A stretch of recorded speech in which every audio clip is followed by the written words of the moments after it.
Welcome back, everybody, to another episode of The Workplace Wonder. I am your host, Blake Cohen, here discussing all things expertise in the workplace.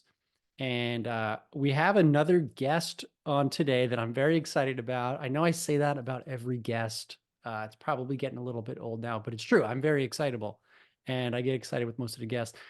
I'm excited about this guest because I actually don't know this person at all. He reached out to me on LinkedIn. Let's see, reached out 47 times over the last 13 days, trying to get on the podcast. And I just figured, let me get out of my comfort zone a little bit. I'm always talking to people I know, so I figured I'd have him on. Interesting guy, from what I can tell. I didn't do much research. Maybe I felt a little pressured to have him on, but we'll talk about that together.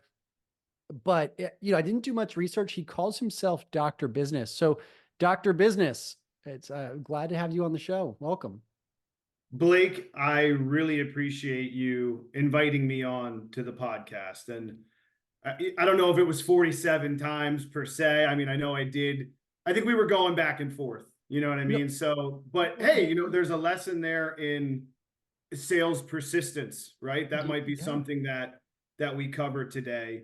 The But squeaky wheel, right? The squeaky wheel gets the grease. Squeaky wheel. They say 12 plus touch points is how many times it takes. So 12, 47, whatever that number is, it works. Multiplied it by 4. Yeah, no, you're right. It was 47 for sure, because LinkedIn, there's a notification number there. I'm just saying. Yeah, I believe you. I believe you. Well, listen, like I said, I'm thrilled to be on. And to give you kind of the backstory, Dr. Business, right? People see that, you kind of laugh, but it's a nickname that was bestowed to me, right? It's My real name is Jonathan Peppers. And, I come from the consulting background. I've done a lot of different consulting work. And so on that journey, some of my colleagues or my stakeholders would kind of joke, like, this guy could diagnose any business and he would give us a prescription, to better corporate health. So that's sort of, it just stuck. And it's, but it is a fun framework that we can work from when it's applicable, But it seems like you've really embraced that nickname, and it's the nickname that's on your LinkedIn. It doesn't even have, you said Jonathan Peppers? Jonathan Peppers. Yeah. I couldn't John, even John or Jonathan, whatever you're comfortable with. Part of the reason part of the reason I had trouble researching you is that I saw you said Jonathan Peppers in one of your messages to me. I think it was message 21 or something. You mentioned that. And I ended up Googling Jonathan Peppers just to try to get some backstory on you to see if I were going to have you on the show as a guest. I just saw a bunch of criminal reports. I saw rap sheets. I saw like international type crimes going on. And I figured that couldn't be you.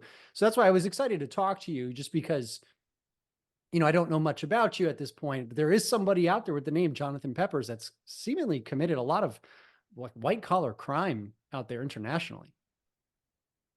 Yeah, I think it's a coincidence. I don't. Oh. You can't believe everything that you read on the internet, Blake. I'm sure you've been taught that in your time. So I can't speak to that per se. Gotcha. But I can speak to business practices. What I do have a lot of experience with is helping organizations and individuals reach their goals. That's really my background. So to tell you where I've come from, sure, Blake, that'll kind of help where we're going. Yeah. I always love to get into a little backstory first. So give us, how did you become Dr. Business? So I became Dr. Business really through big consulting. So, I'm sure you're familiar with some of these large organizations, but I spent the majority of my career post-grad. I worked for McKinsey and did a lot of consulting with McKinsey. McKinsey. No, I'm familiar with them. I worked for a smaller firm, actually. It's called McKinsey with an L. McKinsey. Yeah, so sort of a family thing. My uncle is Doug McKinsey, so it was McKinsey Consultants, and we did a lot of work in, different sectors. So I've had experience anywhere from, working with Monsanto to, automotive, Oh, wow. farming, big farming, Big farming. yeah, big pharma and farming, both. Okay. And then, so I spent about 10 years with McKinsey, and then I spent the balance of my career with Deloitte. I've never heard it pronounced that. Deloitte, right? No, again, it's Deloitte with a CH. It's sort of like Deutsche Bank. It's a German consulting firm, mainly international. So you probably wouldn't run into them in a Hmm. lot of local circles or the US, but Oh, big in interesting. South America, big in North Africa. Okay. Okay. So you've really made your way around the world. It sounds a little bit, it's interesting how both of those companies have almost like a play on the actual companies that exist out there. Is that intentional, or these are actual just people's names? Just a coincidence? I mean, you'd have to ask my uncle, or you'd have to ask, the Your uncle German owned consul. both. I don't know if you speak German, Blake, but Schadenfreude or whatever, Yeah, but you'd no, have no, to talk no, to them. no sprechen Sie Deutsch. Goods and tight. Yeah, right, right. Yeah. Well, okay, so that's that you've had a lot of international experience. It sounds like you worked in some big industries. What type of work did you do for these industries? Yeah, so I mean, you name it, right? When I come in, it's because there's an illness. There's a sickness there. That's really how I view it. So like any good doctor, I come in and what I first look for is a set of symptoms, right? Hmm. And we could do this with any company that you can think of, right? It's usually the writings on the wall. I can Right. quickly kind of examine the patient, right? And there's usually a set of symptoms that present themselves. Based on those symptoms, I make a diagnosis, right? And Hmm. from that point forward, we work together on a treatment plan and a prescription, right? Usually both. And then I kind of move on to the next patient. So I sort of give them the Okay. the tools. I teach a man to fish, right? If you've ever heard that fishing analogy. I've heard that. Yes, Right. I've So heard I that don't one. feed them, I teach them, and then I move on to the next pond or Okay. village. Whatever you want. I don't, I guess you could fish a village. Sure. Yeah, If you sure. say so. Sure. Yeah. So, I'm thinking, and I'm not one of those people, I don't get offended easily. To me, it makes no difference. I'm somebody who's earning a doctorate right now in this field. So you're not an actual doctor. I mean, no, right, right. Not by like the did I go to school to become a doctor? No. But am I a doctor in the medicinal sense, maybe the essence of what a doctor is? Hmm. Absolutely, right? And that's kind of how I view myself. It's how a lot of others have viewed me, is just as a medicine man for business, you know? I've Okay. seen it, I've been there, I've been in the trenches, Blake. I've gotten trench foot, I've drank my own urine. Oh, wow. Yeah, I've smelled the dead bodies, man. I know what Wow. it's like out in corporate America. And So you're it's like it's an honorary doctorate from the School of Hard Knocks is what it sounds like. People say that on seen that on Facebook, where they went to school. So it sounds like you've learned through life, and you've earned your doctorate through life experience, and being able to, you take a very doctoral approach to treating the organizations you work with. I think that's fair. I think that's a good way to put it. I actually like the Okay. way that you sum that up. Okay. You can use that if you'd Thank like. you. Yeah, Yeah. I'm gonna update my LinkedIn. You know where that Okay. is. We're I connected. Yeah, we are. I think you're a third connection of mine, but I'll approve that connection request soon enough. Yeah, and maybe you refer me to some folks. Yeah, no, I would That love to up. dive into this conversation a little bit more and get to know you, and maybe we can figure out a way to collaborate moving forward. So, what type of approach do you take? Obviously, we're working in a new world, right? After COVID, people have really developed a sense of wanting to find their purpose at work and wanting to have their workplace fulfill the need for passion and purpose while they're doing whatever they're doing in their day-to-day job. Where do you stand on that, and how do you help workplaces create a culture that really fosters that connectivity and that sense of belonging. I am so glad that you started here, Blake, because I do have kind of a multifaceted system that I teach. And the Okay. first tenet, and I think you're going to like this, is because I come from middle management, right? Mm, So what I do is I usually meet with your mid-level managers to kind of senior stakeholders, right between the field and the C-suite. That's my sweet spot. okay. Okay. And you brought up a very important word, and that word is purpose. Yeah. It's purpose, Blake. And so the first thing I teach every middle manager or aspiring to be middle manager is to walk with purpose. Right. Walk with purpose, Blake. Okay. And what that does is it creates the appearance of a busy person. You following me? So one thing you can do, because the thing that the field wants to know is, hey, is this guy getting his hands dirty? You Mm, know what I mean? Is this guy working as hard as I'm working? okay. I'm sure you've heard people kind of lament that, right? Hey, what's my Sure. boss even doing, right? So the first thing that I think anybody needs to knock out is they need to see you Mm, working, or at least appearing to work. So the okay. first thing I teach is, like, if you're going from your office to the conference room, right? Hmm. Do that with vigor, right? Maybe on the way from the office to the conference room, roll your sleeves up. You know what I'm saying? Physically roll your sleeves up. And what this indicates, it's a signal, right? It's a way of communicating to the field. I'm grinding over here, right? Okay. I'm putting in the extra hours, I'm sweating it out. I think I'm following you. Are you, let me just tell you a little bit, I guess, what I'm hearing. If you say, so are you saying essentially about, are you bringing up the idea of perception? Is that what this is? Like a concept of perception of you want to have others perceive you like you're working hard, but are you saying, Absolutely, Blake. Perception is reality. You ever heard that? okay, I've heard Perception that. Yeah. is reality. And so, yes, that's exactly what I'm saying. But let me back it up, because I'm consulting. You're all about the data, right? You got to back it up. Well, Mm. I actually had this R&D, right? So we did some You did double your own blind stuff. research. Oh yeah. Oh Okay. yeah. I don't just spin a yarn, Blake. We're backing this up, right? We're Okay. going to need to be able to live in the data, because that's the why. You got to connect people to the why, right? So here's where we went with it. I got some MIT researchers under the table. It's not formal per se, but under the table. And what we did was we had them do some double blind studies, right? And we showed some field level associates within a couple large corporations, places you would have heard of. I can't speak on it due to anonymity and you know You signed a non-disclosure. doctor patient privilege type of stuff.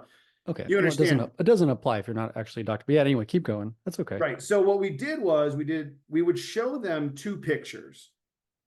The first picture would be of a stressed out, overwhelmed middle manager trying to do it all, trying to manage their calendar and have one-on-ones and digest the cascade and then get it out to the right. That's the first picture. Okay. Super overwhelmed. The second picture we'd show would be of a middle manager pretending to be overwhelmed and stressed out, but in actuality was researching an all-inclusive Viking cruise to the Grecian Isles.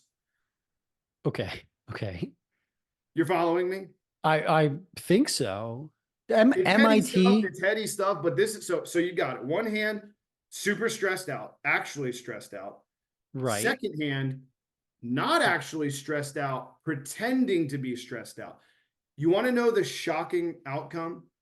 I have a feeling I know where you're going, but sure. Yeah.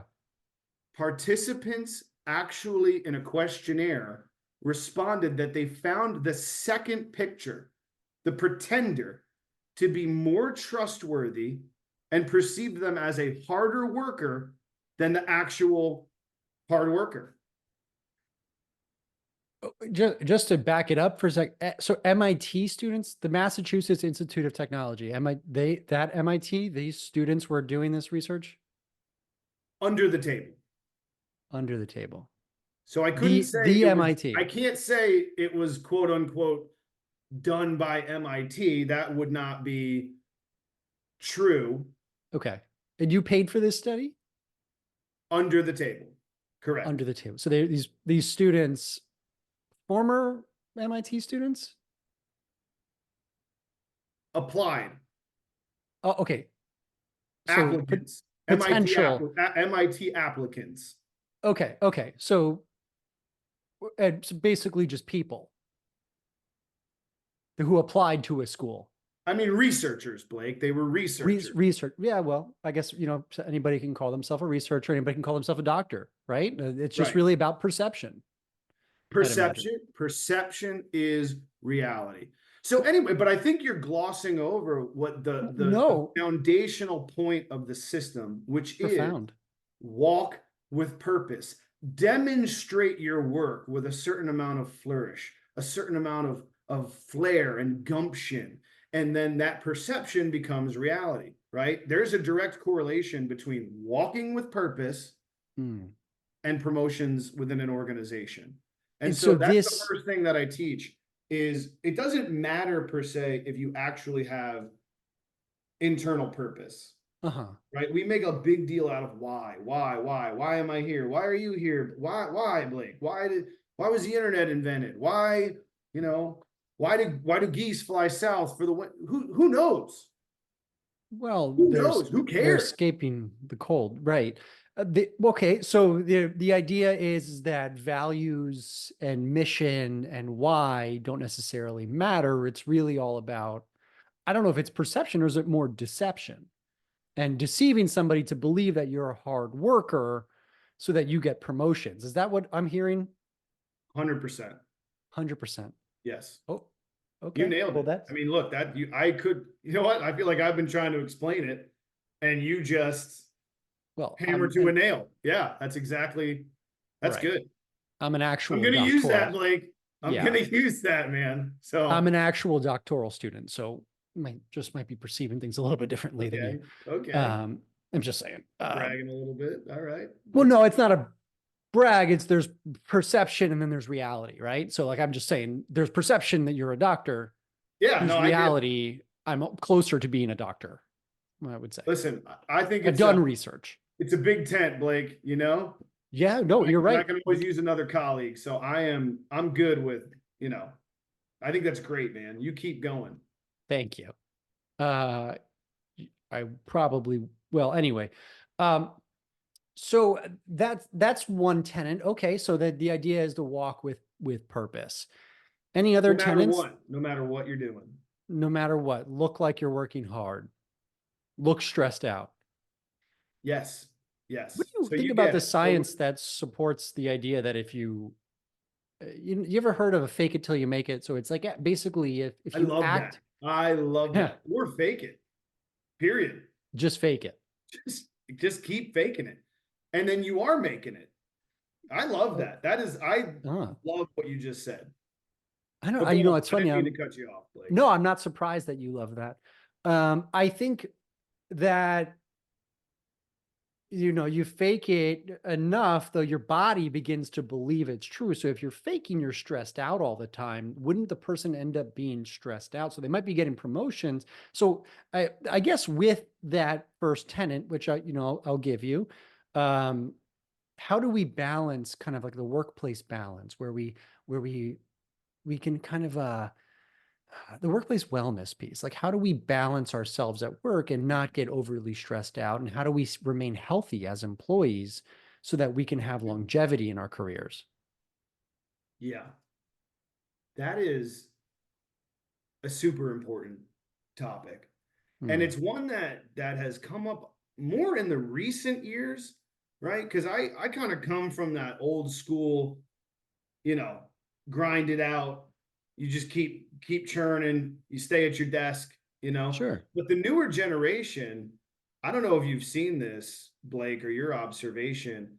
They are very concerned about like mental health Yeah, and, you very know, important.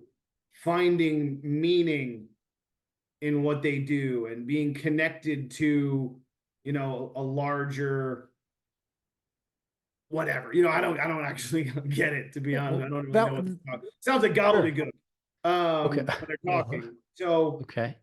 um so corporate wellness. Here's what I've been preaching. Okay. Forget work-life balance. Work-life balance? What are we balancing? Isn't work your life?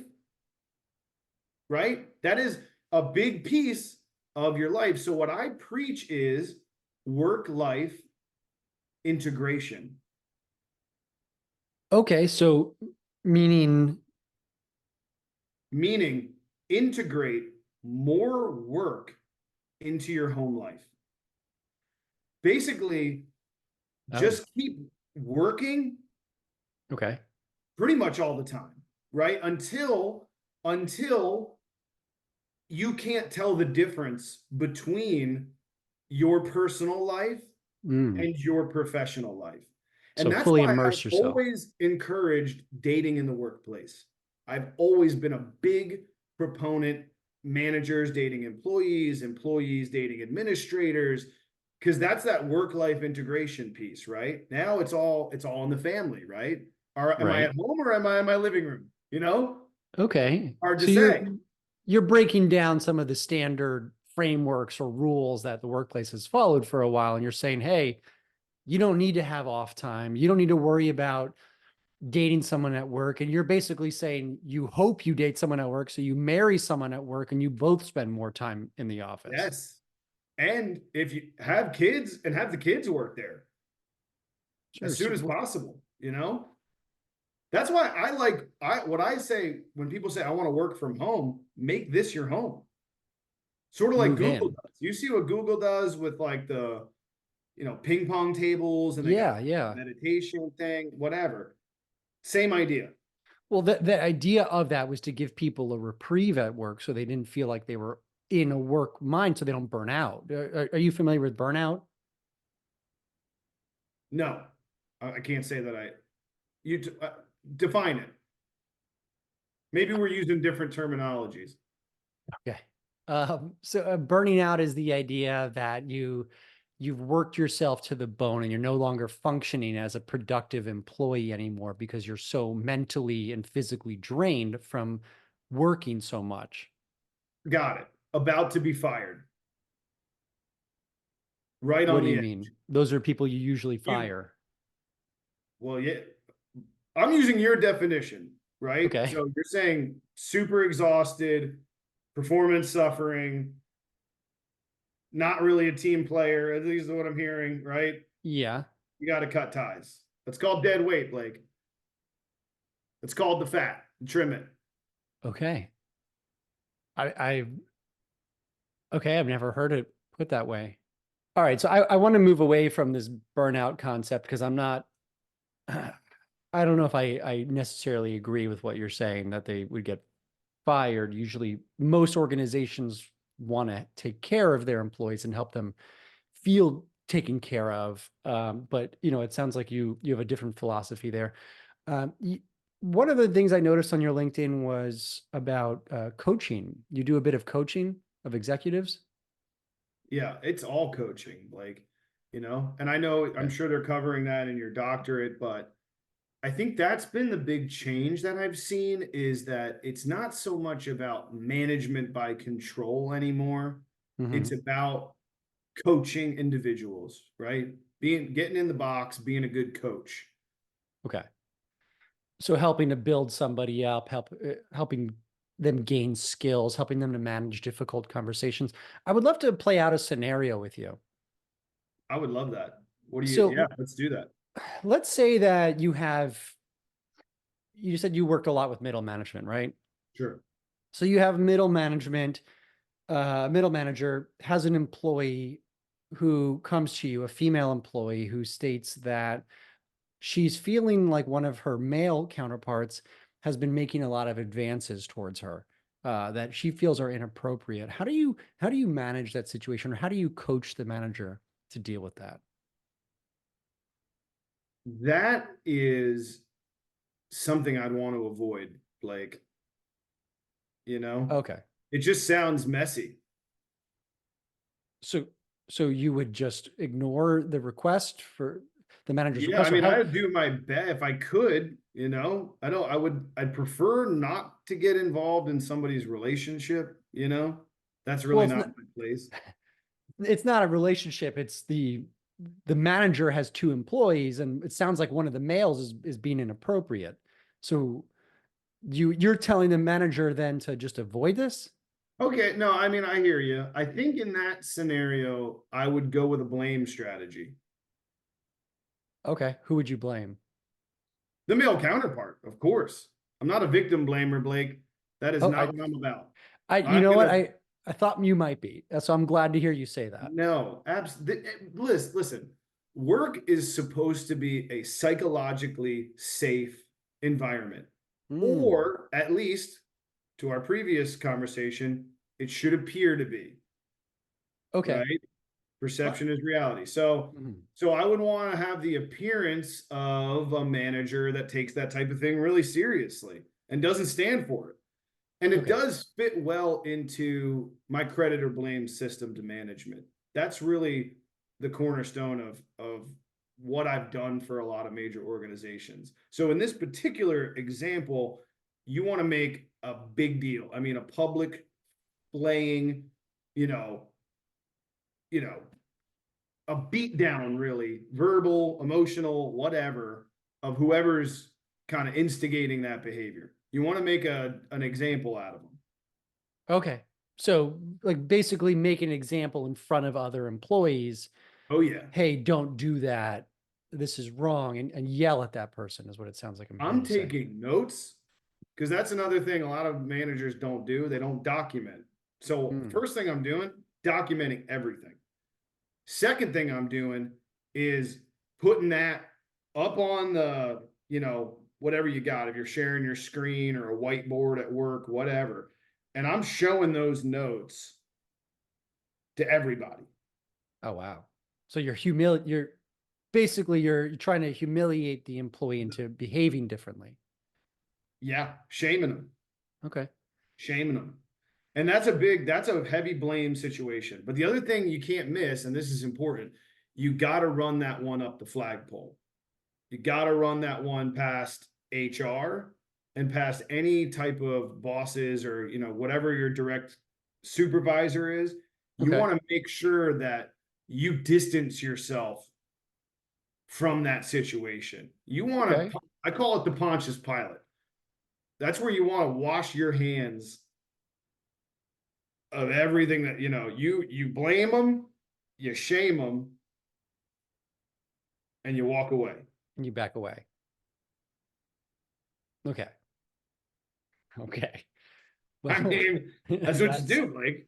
That's the I blame. So, but see, I feel like you're not getting the full picture because no, you're doing a great job. do a credit situation. I can explain how the whole thing, that's a blame, but it doesn't, it's kind of a yin yang, right? Mhm. If you're only blaming people, you're not going to get very far. You've got to be taking credit as well.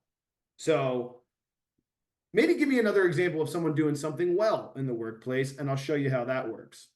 Okay. You're an upper management now. One of your employees, one of your middle managers who works under you that you manage, their team just shattered their numbers for the year, and they broke all Yes. types of company records. They come to you and say, look, we just got our final numbers in, we destroyed every record, we blew it Boom. out of the water. um, and they come to you and they're looking, they want to share this win with you. What do you do?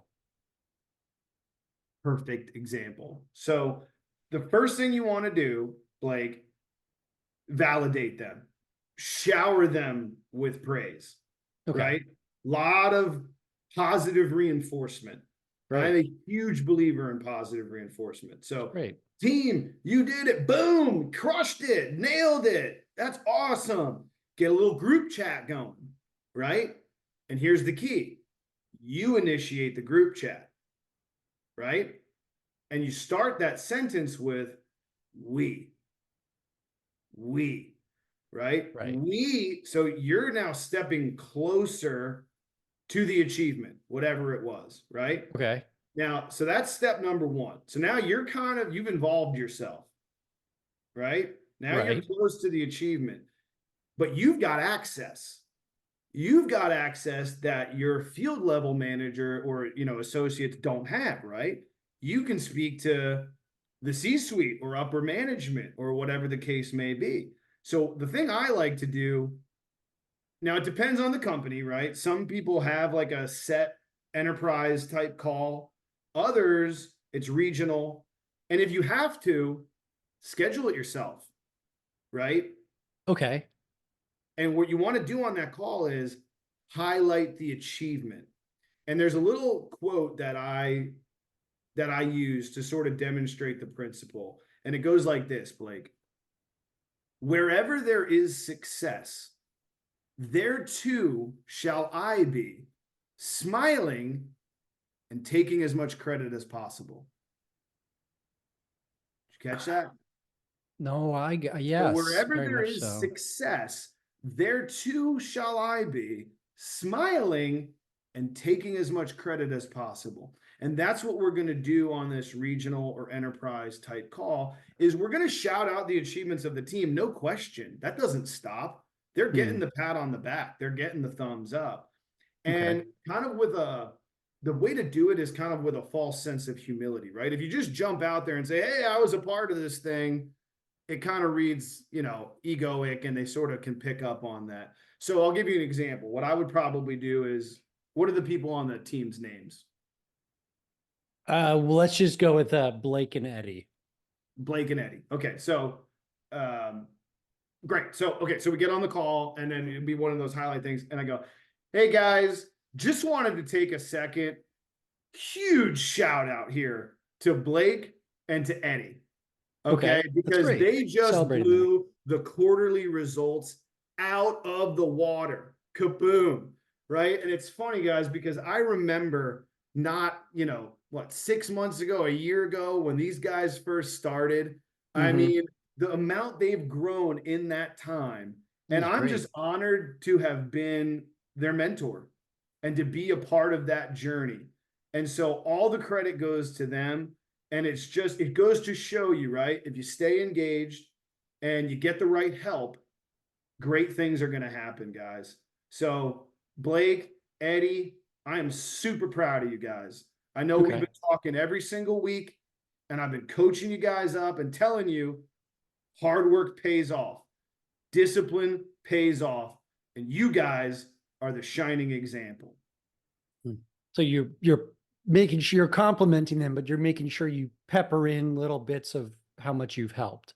Yeah, exactly. So what you might have seen, it's subtle, but what you may or may not have heard in there is I always reference a time where they were incompetent. Oh, okay. Right? Because that shows if I'm their direct supervisor or whatever, you know what I'm saying? Who else, it's like you know, it's like a psychological thing. People kind of go like, oh, it must have been Dr. Business, Right. So, okay. So your two Well, that's a pieces of credit. advice. That's a credit situation. You And see what the was the other difference? one called? Credit Blame, and blame and credit credit. or blame. And it's really easy because it's always one of those two things, right? Something good happens, there too shall I be, smiling, taking as much credit as possible. Something bad happens, I had nothing to do with it, but I'm on top of it. I'm going to solve it by firing them. So then either way, you're taking credit for being the savior. You can't lose. You can't miss in that system, Blake. You're either crediting success or you're blaming, outcomes on other people and then remediating the situation. So it's not, you can't just blame, you do have to also then follow up and fire the person. but that's a separate conversation. There's ways to do that with dignity. And that's what I try to teach my managers. On this podcast, we do a lot of talking about toxic workplaces.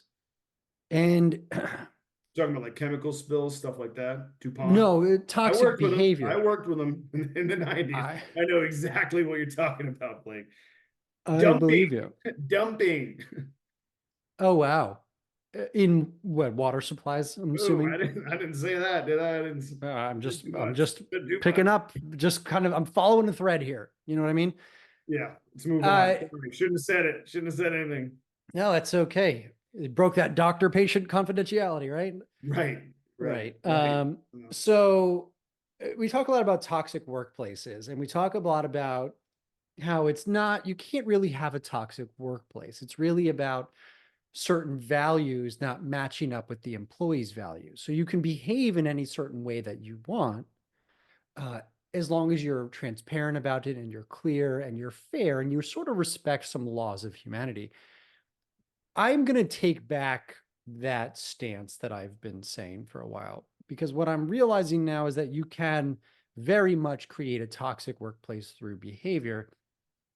I believe that what you're suggesting is essentially publicly shaming an employee doesn't do them any good and probably leads to a lot of fear in other people, is what I'm hearing you say is the blame part. And then stealing employees' credit. I, I'm glad I had you on the podcast. I think you've shared a lot of very interesting facts. However, I kind of want to wrap this up because I'm starting to realize that Jonathan Peppers that I found on Google, with that long rap sheet, that long criminal rap sheet, might have actually been you. I'm a little scared of being associated with you at this point. Everything that you've suggested goes deeply against what I believe and what all the data supports. And I'm a little bit scared of what can come with being associated with you. Does that make sense? I don't want to hurt your feelings. Does that make sense? No, Blake, I appreciate that. Oh, you do. Yeah, I appreciate you being honest Hmm. and being direct. And I think you have the wrong impression of what I believe and what I'm trying to accomplish, because these aren't my opinions. They're lessons learned in the workplace. They're things that I've observed. They're prescriptions that I've given that have helped people. And so I respect your stance, and I understand that you don't want to continue this relationship or whatever the case may be. I get it. Yeah. What I will say, Blake, is that if this podcast goes well, I am going to take credit for it. And I if it figured. goes poorly, I'm gonna have to blame you, buddy. I Okay. will Well, blame you. Right. So just b- that's just me being honest back yeah. direct with Listen, you. I don't feel like I have to agree with everybody we have on, and that's okay. I think, a few things you said are controversial, and that's okay. I I'm a little concerned with the whole idea of faking it and the idea that everything is perception in sort of an evil way. It sounds a little bit evil. What you're saying, you're talking about deceiving your way to the top. I I I'll just say this. I believe that you do have to fake it until you make it. But once you felt like you've made it, if you're like right now, if you're comfortable, you're saying I've made it, Mhm. you're not faking upwards. I believe in faking upwards. So call it deception, call it, whatever you want, Peter principle. But that's actually a friend of mine, Peter Finch. And Oh, he became the regional director of selling effectiveness and loyalty for a major retailer. Again, can't disclose which one, but people dream to have an ambiguous title like that, and they named the principal after him. So who's to say, right? Look, agree to disagree, disagree to disagree. Sure. Oh, Either yeah. way, You I have a great disagree one. to disagree with you, Blake, because I think we're both right. Okay. I'm getting more and more confused as this conversation goes on. And I've never been more clear, which Oh, is you need my help I've more than almost anybody that I've met with. I need So, your help. well, yes, Blake, I think a lot of the things that you're espousing, I find concerning. Like we're in your world, it's a kumbaya campfire, and we're all, singing what's the song by Kumbaya. That's the right. song. Yeah. Yeah, that exactly. And I guess I don't have the same, gumdrop view of the world. I've been out I, there and seen what goes down. So I'm just listen, sort of presenting what science tells us, not potential MIT applicants that did a little bit of research for you. This is actual science that's been backed up for the last couple decades. That's okay. Again, disagree to disagree, as you said. I won't be accepting your help, but thank you. I appreciate you offering your help to me. I won't be accepting it. got it. I usually allow my guests to plug where they can be found. If you want to go ahead and plug yourself, I can't promise I won't cut it, but go ahead and try. 100%. I appreciate that. So where you can find me is in a bunch of different mediums, but the most immediate is you can find me on my podcast, which is the Doctor Business, a prescription for better corporate health. And the first episode is with Blake Cohen, PhD student, leadership consultant. And I really appreciate you jumping in to do that, Blake, and I will get it on your calendar. Well, at this point, I'm going to block you on LinkedIn. I probably won't show. I'm just saying, I probably won't show up to that podcast. Blake, classic Blake, razzing me. Listen, we'll get it on your calendar. I'll send you the link. And listen, this is Not going to good. This is respond. how progress is made, right? No, it's not. We disagree, we come up with new concepts, we evolve. And I just really appreciate you taking the time to invite me on, speak to me about it, Blake, and hopefully everybody here learned something and will be better off. I would be shocked if they learned something. Anyway, thank you for being a guest on the show, Dr. Business. I want to make it clear to any authorities that are listening right now. I have no prior associations with Jonathan Peppers or Dr. Business. Just letting the guests know. And neither do I. Neither do I. Okay. Thank you for everybody who listened. I usually ask for 5-star reviews for this. We're just going to go ahead and act like this episode never happened. I hope you liked it. Listen to some of the other episodes if you're looking for lessons from experts. And Dr. Business, thank you for being, you got me all confused, man. Whatever. Bye, everyone.